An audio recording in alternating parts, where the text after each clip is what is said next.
बेटी को प्यार से देखना ये सदका है, बेटी पे खर्च करना ये सदका है।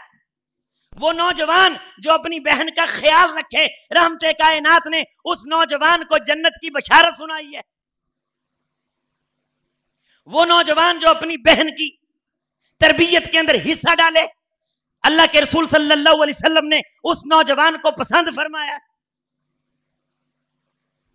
और बेटियों की विरासत पे डाका डालने वाला हमारा मुआशरा, बेटों के लिए उधर से भी नौमान इब्ने बशीर रजी अल्लाह ताला अन्हु फरमाते हैं, मेरे वालिद ने मुझे बहुत कीमती गिफ्ट अता किया, तो मेरी माँ ने कहा कि मैं ये गिफ्ट इसे नहीं देने दूंगी जब तक कि जनाब मोहम्मद रसूलुल्लाह सल्लल्लाहु अलैहि वसल्लम गवाही ना दे दें कि बेटे के लिए ये तोहफा जायज है, बेटे के लिए ये हदिया जायज है, बेटे के लिए ये गिफ्ट जायज है।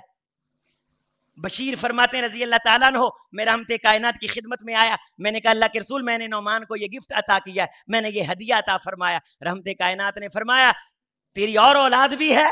कहा अल्लाह के रसूल मेरी एक और बेटी है, बस एक नौमान बेटा है और एक बेटी, दो बच्चे हैं।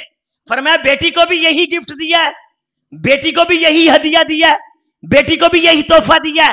कहने लगे नहीं अल्लाह के रसूल बेटी को तो नहीं दिया। फरमाया इस जुल्म के हदिये पे मोहम्मद गवाह नहीं बन सकते सल्लल्लाहु अलैहि वसल्लम।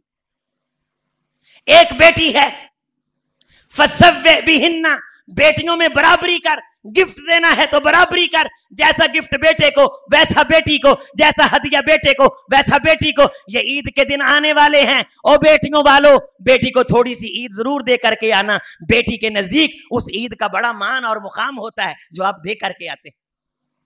उससे कोई सदियां नहीं गुजरती, साल नहीं गुजरते, लेकिन उनका चाह और चारम बढ़ जाता है, मेरा भाई आया, मेरा बाप आया। बेटी अगर दरवाजे पे आ जाए उसे बोझ ना समझो। रहमते कायनात अलैहिस्सलातु वस्सलाम ने फरमाया अगर बेटी अगर घर में तंग है, परेशान है, बाप जाता है, आसानी करवाता है, मेहरबानी करवाता है, नई बात बनती ले आता है, अल्लाह इसके लिए आसानियां पैदा कर देंगे, अल्लाह इसके लिए खैर कर देंगे, अल्लाह इसके लिए मेहरबानियां कर देंगे। बेटी की जिंदगी को अजाब ना बनाओ कि मेरे दरवाजे तेरे लिए बंद हैं, तूने अब वहां जीना है। अगरचे रोजाना तुम जुर्म की हालत में जियो, रोजाना तुम कैदी बन के जियो, हजरात ये कॉन्सेप्ट भी कोई अच्छा कॉन्सेप्ट नहीं है।